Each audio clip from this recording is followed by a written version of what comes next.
जय जिनेंद्र बच्चों, आज हम देखेंगे कि जब दो रेखाएं एक दूसरे को किसी एक बिंदु पर प्रतिच्छेदित करती हैं तो उनके अपोजिट कोण या शीर्षक विमुख कोण जो है वो कैसे होते हैं, बराबर होते हैं। अब हम इसमें ये देखेंगे कि ये बराबर कैसे होते हैं। तो हमें दिया क्या है, हमें दिया है कि ए बी दी है और सी डी दी है। ये दोनों क्या कर रही हैं, बिंदु ऊपर एक दूसरे को काट रही हैं।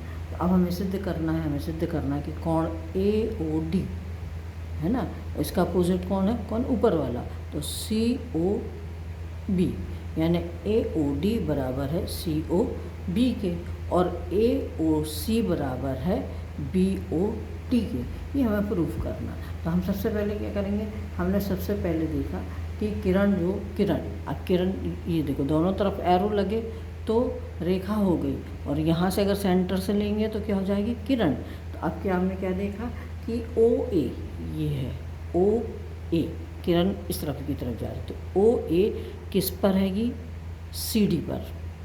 इसको लंब भी बोल सकते या खींची है, लंब नहीं बोलेंगे, लंब बोलेंगे तो 90 का हो जाएगा, है ना। और इसी के अपोजिट में दूसरी अब चलें तो दूसरी देखो हमने क्या बोला कि ओ ए सी डी पर और ओ सी ए बी पर दोनों हैं ये। तो इससे क्या होगा, हमारा कोण बन रहा है। कौन कौन से कोण बन रहा है, एक कोण ये बन रहा है, एक कोण ये बन रहा है, एक कोण ये और एक कोण ये। अब चूंकि क्या है, सी डी पर क्या है ए, तो सी डी क्या है, एक सी ओ डी, ये क्या बन गया, एक रैखिक कोण बन गया। रैखिक कोण बन गया मतलब कोण ए ओ डी और ए ओ सी, इन दोनों का टोटल कितना हो जाएगा, 180।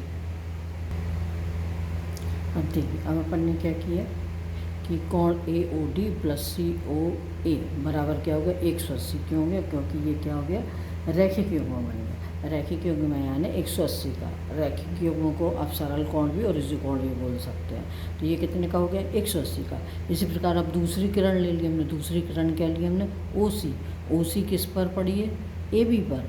ए बी पर पड़ी है तो कोण ए ओ सी और सी ओ बी, ये दोनों का प्लस कितना हो जाएगा, 180 का हो जाएगा। ये भी क्या हो जाएंगे, रैखिक युग्म हो जाएंगे। इस प्रकार से हमारे पास दो समीकरण हो जाएंगे, समीकरण 1 और समीकरण 2।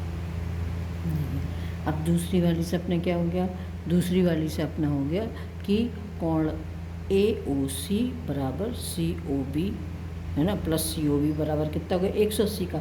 अब ये भी 180 का और ये भी 180 का है। तब इसको अगर हमने मान लिया समीकरण 1 और इसको मान लिया समीकरण 2 है, तब समीकरण 1 और समीकरण 2 को यदि हम लिखें तो 1 से 80 की जगह पर हम क्या लिख सकते हैं, ये वाला समीकरण लिख सकते हैं। तो हमने क्या लिख दिया, ए ओ डी प्लस कोण ए ओ सी बराबर, इसकी जगह पे अब 180 था, 180 की जगह पे हमने क्या लिख दिया, क्योंकि दोनों का मान 180 है, इसका मतलब ये इसके बराबर हुआ। तो ए ओ सी प्लस सी ओ बी। अब क्या होगा कि ए ओ सी और ए ओ सी कॉमन है, मतलब अगर इसको हम इस साइड लाएंगे तो ये माइनस का हो जाएगा, तो प्लस माइनस कैंसिल हो जाएगा।